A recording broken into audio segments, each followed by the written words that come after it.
Namazды азансыз окууга болобу? Namazды азандын өкүмү эмне? Азандын өкүмү суннату муаккада, бекемделген сүннөт. Буну таштаганга болбойт. Бул бизге хидаят үчүн, бизге туура жолду көргөзө турган амалдардан. Сүннөт экиге бөлүнөт. Суннатул худа, суннатул заваид деп. Суннатул худа деген ушул не? Бекемделген сүннөттөр. Аны менен биз туура жолду табабыз сүннөт менен. Ошолордун бирөөсү азан, коомат, намаздардын алдындагы аркасындагы сүннөт намаздар, таравих, мына ушулар бекемделген сүннөттөр. Буну таштабаш керек. Буну таштасаңыз, себепсиз таштасаңыз, анда эмне болосуз? Анда пайгамбардын шафаатына илешпей калышыңыз мүмкүн. Эми пайгамбардын шафааты кимдерге?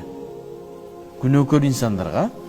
Ана мен түз эле пайгамбарга муктажым жок, өзүм ишке кирип кетем десең, аны билбейм. Күнөөкөр инсандар пайгамбарыбыздын шафаатына муктаж болот. Ошондой мезгилде карап көрөт. Сүннөттөрдү, пайгамбардын сүннөттөрүн аткаргансыңбы?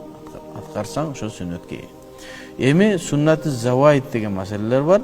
Бул сүннөт, бирок сенден талап кылынбаган сүннөттөр. Пайгамбарыбыздын жаратылуусуна байланышкан, кийимдерине, жеген ичкен, тамак баскан турганына. Пайгамбарыбыз дайым селде кийип жүргөн. Бул суннаты заваид. Кийип жүрсөңүз, ниет кылып пайгамбарыбыздын сүннөтүн аткарайын, пайгамбар селде менен жүргөн десеңиз соо боласыз. Пайгамбарыбыз дайым таяк менен жүргөн. Таяк карманып пайгамбардын сүннөтү милдеттүү эмес. Эгер кылам десеңиз, ошого соо боласыз. Пайгамбардын сакалы, пайгамбарыбыздын тамак жегендеги абалдары, оң кол менен жегени, баары суннаты заваид.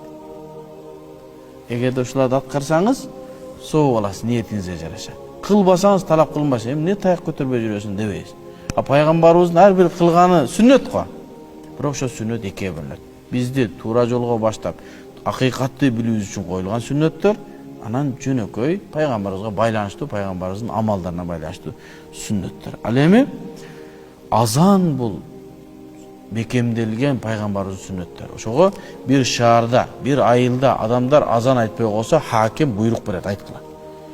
Дагы деле айтпай койсо, согуш жарыялайт. Ошого эми намазда сүннөт амалда бир шашылыштан улам, же бир айтпай калып калса, намазыңыз дурус болобу? Дурус болот, сүннөт да. Качан согуш жарыялайт? Жана жок, биз айтпайбыз, азан айтпаш керек дегенде, коомат айтпаш керек дегенде, ошондой биз аларга жанагы жоопту беребиз. Эгерде шашылыш болуп калса, жетишпей жатса, анда азан айтпай, коомат айтпай десе окуса, намаз дурус боло берет. Сүннөттүн соогунан курук калат. Каза намазга дагы парызга азан коомат айтылат.